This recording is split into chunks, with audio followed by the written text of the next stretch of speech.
C'est la vidéo que vous nous avez le plus demandé et je suis heureux de vous la délivrer aujourd'hui. Comment réaliser un flying mount comme un pro pour réaliser des transitions express, pour ne plus perdre de vitesse quand vous montez ou descendez du vélo et surtout pour arrêter de courir avec vos chaussures de vélo aux pieds. C'est parti.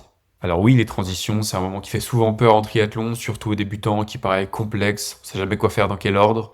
Et d'un autre côté, on observe des pros à la télé qui sont capables de monter sur le vélo à une vitesse éclair. Eh bien aujourd'hui dans cette vidéo, je vous fais une promesse, c'est qu'à la fin de celle-ci, vous aurez les 7 exercices du plus simple au plus avancé pour être sûr de maîtriser le flying mount et de réaliser vos transitions comme un pro. Parce que oui, c'est une technique que tout le monde peut apprendre et toi le premier. Vous le savez, en triathlon, les transitions, c'est un moment clé où on peut perdre du temps ou en gagner juste en étant un petit peu préparé. Et aujourd'hui, si vous êtes aussi nombreux à m'avoir demandé une vidéo sur le flying mount, c'est que vous avez bien compris que c'est là que se joue une bonne partie de la sécurité, mais aussi de la vitesse à laquelle vous allez effectuer vos transitions. Si vous êtes débutant, je vous promets que vous allez vivre vos transitions avec beaucoup plus de sérénité et de fluidité. Et si vous êtes compétiteur, c'est un excellent moyen d'optimiser la transition pour attraper le bon groupe à vélo ou pour gagner quelques secondes précieuses lors des deux transitions. Et finalement, peu importe votre niveau, avec un peu de pratique, c'est une technique qu'on apprend très vite. Et justement, pour ça, je vous donne la méthode pas à pas avec 7 exercices de difficulté croissante pour apprendre à maîtriser le flying mount et réaliser vos transitions comme un pro. Le premier exercice, le plus simple mais le plus indispensable pour commencer, c'est celui de conduire son vélo à la main. On tient le vélo d'une seule main par la selle et on est capable de le faire avancer droit. Ça peut vous paraître très basique, mais c'est la première étape indispensable pour réussir des transitions efficaces. L'objectif, c'est de pouvoir le pousser droit, sans à-coups, d'une seule main. On oublie une main sur la selle, une main sur le guidon. Non, l'objectif, c'est d'être droit et d'être capable de le conduire d'une seule main posée sur la selle. Et pour ça, on peut imaginer 3 niveaux de difficulté. Le premier, c'est de le faire en marchant. Ça va déjà vous permettre de voir si vous réussissez à tenir le vélo et à le pousser droit juste en marchant. Ensuite, c'est de s'entraîner à le faire en trottinant. Et pour finir, et c'est ce qui va nous intéresser, c'est d'être capable de le faire en courant à vitesse de course. Pour vous entraîner, trouvez un trottoir ou une allée bitumée, un parking ou une piste comme c'est le cas sur la vidéo, et entraînez-vous, habituez-vous jusqu'à ce que ça devienne naturel et que vous arriviez à le tenir d'une main à vitesse de course. Si ça c'est validé, on passe au deuxième exercice. Ce deuxième exercice qui est presque un éducatif, c'est celui de savoir placer ses mains correctement. Chronologiquement, ça vient juste après le premier exercice. Une fois que j'ai poussé mon vélo à la main, il va falloir que je place mes mains sur le guidon. Et là, encore une fois, l'idée, c'est de ne pas perdre de temps, de ne pas perdre de vitesse, et que tout ça soit fluide. Et là encore, pour m'entraîner, je peux le faire à 3 vitesses différentes. D'abord à l'arrêt, que ça devienne un peu automatique de passer de la main sur la selle aux 2 mains sur le cintre. Et puis ensuite, on va commencer à le faire en trottinant, et enfin à vitesse de course. Alors probablement des 7 exercices, c'est celui qui semble un peu le plus rébarbatif et le plus basique, mais encore une fois, vous allez voir que à haute vitesse, et c'est notre objectif, il faudra que ce soit devenu un réflexe, et donc on soit très efficace là-dessus aussi. Allez, on passe maintenant au troisième exercice. Le troisième exercice, c'est la phase où on va monter sur son vélo. Et encore une fois, comme pour tout le reste, ça s'entraîne. Monter sur son vélo, quand on monte sur son vélo, on va avoir 3 objectifs. Garder sa vitesse, garder sa direction, et s'asseoir sur la selle sans à-coups. Alors encore une fois, ça peut paraître très bête, mais vous allez voir qu'à vitesse de course, à 12, 15 ou 18 km/h, vous allez voir que c'est pas si évident que ça. Et donc, comme pour tout, il va falloir s'entraîner. Si on n'est vraiment pas à l'aise, on peut démarrer à l'arrêt, et l'idée c'est d'aller de plus en plus vite, et d'enchaîner finalement les 3 premiers exercices qu'on a vus, et que tout ça se mette en place dans une mécanique fluide.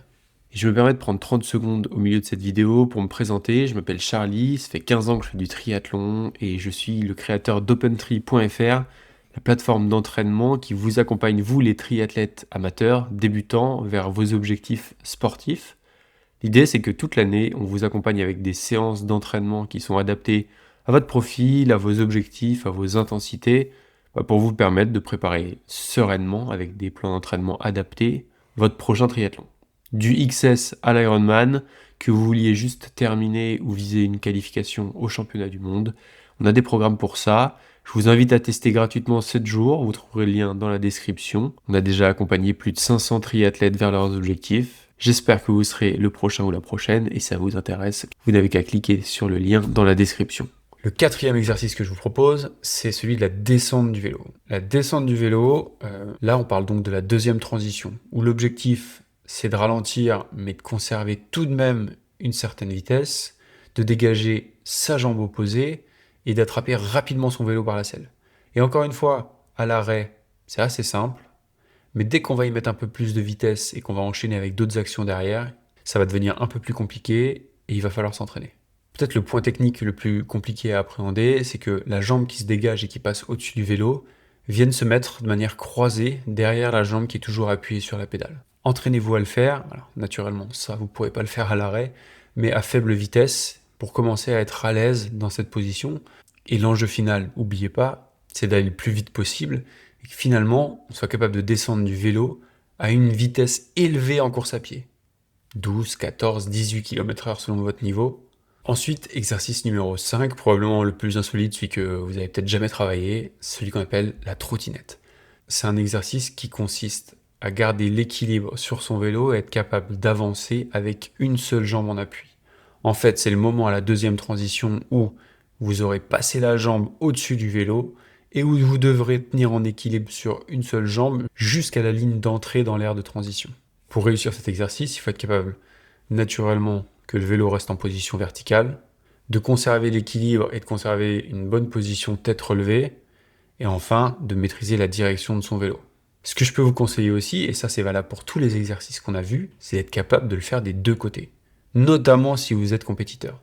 Parce que malgré le fait qu'on ait tous un côté préférentiel, il y a forcément des situations où on va se retrouver dans un groupe où on va pas avoir la place forcément de monter ou de descendre de notre côté préférentiel, et donc plus on va être à l'aise et plus on va être capable de le faire des deux côtés, un peu comme la respiration en natation, plus on va être capable de s'adapter à un grand nombre de situations. Bon, vous l'avez vu, sur ces 5 premiers exercices, l'idée c'est déjà d'être capable d'être à l'aise sur la montée et la descente du vélo avant même de parler, d'avoir les chaussures attachées et d'être capable de glisser les pieds à l'intérieur. Alors s'il y a des choses avec lesquelles vous n'êtes pas tout à fait à l'aise dans ces 5 exercices, je vous conseille de continuer à les travailler, et sinon on passe à la suite avec le flying mount et la descente du vélo à proprement parler. Alors vous l'avez compris, pour réaliser vos transitions comme des pros, il faut que vos chaussures soient déjà clippées sur votre vélo et qu'elles soient attachées. Comment on fait ça? Eh bien dans le parc à vélo, on vient clipper les chaussures directement en position, on les ouvre un maximum pour qu'il soit plus facile d'enfiler le pied dedans, et on les accroche avec un petit élastique dans leur boucle arrière sur le cadre. À gauche généralement sur l'attache rapide de votre roue, à droite selon ce que vous trouvez sur le vélo. Ça peut être juste tenu par le morceau qui dépasse du câble de dérailleur si vous êtes sur un groupe mécanique. Ça peut être par n'importe quelle accroche, même toute petite, qui va permettre de maintenir l'élastique en place juste le temps de la transition. Donc ça, c'est l'étape préalable, c'est d'avoir sa chaussure qui est déjà prête à être enfilée. Et si jamais vous n'avez pas une chaussure de triathlon et qu'il n'est pas possible de passer un élastique pour fixer directement la chaussure sur le cadre, ça rendra les choses un petit peu plus compliquées. La chaussure ne sera pas fixée à l'horizontale, mais elle sera pendue à la verticale. Dans ce cas, il sera beaucoup plus compliqué de glisser le pied directement dessus lorsque vous allez monter sur le vélo, mais ça peut se faire en deux temps, où d'abord on pose le pied sur la chaussure, et ensuite on vient glisser à l'intérieur avant de la fermer. Et autre point important à prévoir dans le parc à vélo, c'est que vous soyez sur le bon développement pour démarrer le vélo sans que ce soit ni trop facile, ni trop compliqué. Regardez les 100-200 premiers mètres à vélo pour être sûr d'être sur le bon braquet dès le départ. Allez, maintenant l'étape numéro 7, celle que vous attendez tous. Comment est-ce que je saute sur le vélo et j'enfile directement mes pieds dans les chaussures? Alors pour ça, c'est finalement un enchaînement de tous les exercices qu'on a vus avant. Et lorsque vous sautez sur le vélo, l'objectif c'est d'avoir les pieds directement prêts à être enfilés dans les chaussures ouvertes et fixées par un élastique, ce qu'on a vu juste avant, de conserver un maximum de vitesse et aussi de maîtriser naturellement la direction de votre vélo. On se retrouve à la sortie de la T1, souvent du monde, et on veut pas faire d'écart, on veut garder sa trajectoire pour pas risquer de frotter avec un ou une camarade autour. Ça, cet exercice-là, encore une fois, il va falloir apprendre à le faire à vitesse croissante. D'abord en très léger footing, et de plus en plus vite pour que ça devienne un automatisme. Donc si je dois résumer cette partie-là, je guide mon vélo d'une main en courant. Au moment où je passe la ligne, je passe mes deux mains sur le cintre, je passe au-dessus du vélo en sautant et je viens glisser mes deux pieds directement dans les chaussures. Bon, gardez en tête que si vous n'êtes pas capable, dans un premier temps, de glisser directement les pieds dans les chaussures, vous pouvez d'abord poser les pieds sur les chaussures, faire quelques mètres et ensuite les glisser et les fermer. Vous allez me demander ce qui se passe avec ces élastiques qu'on a fixés derrière. logiquement, dans 99% des cas, dès les premiers tours de roue, les élastiques vont casser et vous ne serez donc pas embêté de ce côté-là. Ça, c'est la partie où je monte sur mon vélo. Si vous avez suivi tous les exercices, que vous maîtrisez tout ça, c'est parfait. La prochaine fois que vous serez sur un tri, on vous prendra pour un pro et ça va passer crème. Il nous reste juste un truc à voir et pas des moindres, c'est comment je descends du vélo en laissant mes chaussures clippées pour courir directement pieds nus ou en chaussettes. Pour cette dernière étape, il va falloir anticiper. Repérez bien où est la ligne de fin du vélo et d'entrée dans l'aire de transition. Et quelques centaines de mètres avant, vous pouvez commencer à ouvrir vos chaussures, puis sortir le pied pour le poser sur la chaussure et faire les derniers hectomètres avec les pieds au-dessus des chaussures.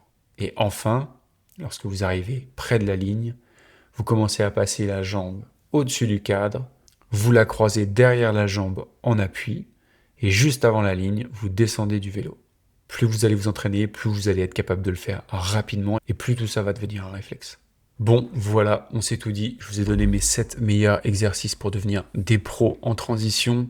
Alors j'espère que ça vous servira à ne plus jamais courir sur vos chaussures de vélo en T1 ou en T2 par pitié. Vous avez maintenant tout ce qu'il faut pour vous entraîner. Prenez les exercices un par ordre de difficulté. Et si ça prend plusieurs semaines, plusieurs mois à se mettre en place, c'est pas un problème. Ça va venir progressivement. Et enfin, plutôt que de prévoir des sessions entières où vous allez travailler uniquement cette montée-là et passer pour un fou auprès de vos voisins, utilisez chaque sortie vélo pour vous entraîner un petit peu sur un ou deux exercices pour l'intégrer à votre routine et que ça devienne le plus vite possible des réflexes. Et si vous avez appris quelque chose dans cette vidéo, c'est à vous de jouer. Je vous laisse mettre un like, vous abonner si vous souhaitez recevoir nos futurs conseils. Ça nous donne beaucoup de force pour continuer. Et si vous avez des idées de prochains sujets, n'hésitez pas à nous laisser un petit commentaire. On se retrouve dès la semaine prochaine avec une nouvelle vidéo. Et d'ici là, on s'entraîne ensemble sur opentree.fr.